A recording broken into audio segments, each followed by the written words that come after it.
a lot of doctors and fertility people brandish sort of the name IVF, expecting everyone to know exactly what it is. But essentially, IVF, it stands for in vitro fertilization, which means doing the fertilization outside of the body in the lab. And normally, a typical IVF process involves several steps. The first, unfortunately, most of those steps involve the woman. The first step is to stimulate the ovaries, so use medications, usually injections that are taken daily, to stimulate the ovaries to grow more eggs than normal. And the reason why we do that is it's much more successful doing IVF with several eggs than it is if you just did it in a natural cycle where you could only collect 1 or 2 eggs at the most. So use the stimulation to collect more eggs to boost the chances of it working.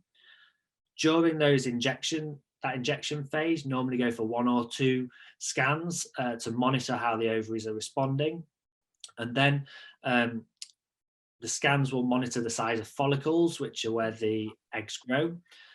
After about a week after about 10 days or so, when the follicles look ready, you'll take another injection, and that's to get the eggs ready to be ovulated and matured.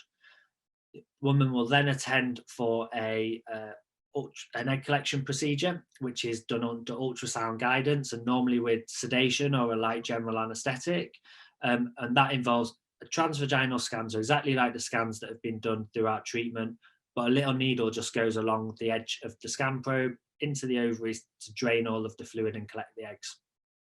On the same day, the man would normally produce a sperm sample, or if donor sperm is used, that would be thawed.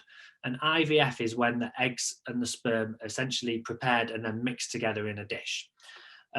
A lot of people, when they think of IVF, see this picture of an egg with a needle going into it. That's a special type of IVF, something we call ICSI, and that's done when the sperm quality is not quite so good. But a lot of people think that that's what IVF is. But normally IVF, when the sperm quality is good, is mixing the eggs and sperm together.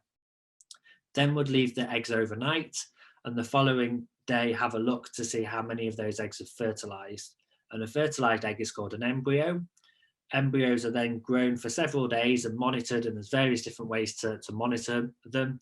And then one of the embryos will hopefully make it to a good stage and then be able to be transferred. And that's a much lesser procedure than the egg collection. It's a bit more like a smear test. Woman will take some progesterone medication and then do a pregnancy test about 2 weeks after the egg collection to see whether they're pregnant or not. Hopefully they're pregnant. If they are, about 3 weeks later, you could do an ultrasound scan where hopefully you see a baby in a heartbeat. So that sort of, in summary, is briefly what a cycle of IVF is. There's those different steps, and they're often done in different orders based on whether there's embryos frozen, in which case you don't have to go through the whole egg collection process. But that, in summary, is what IVF is.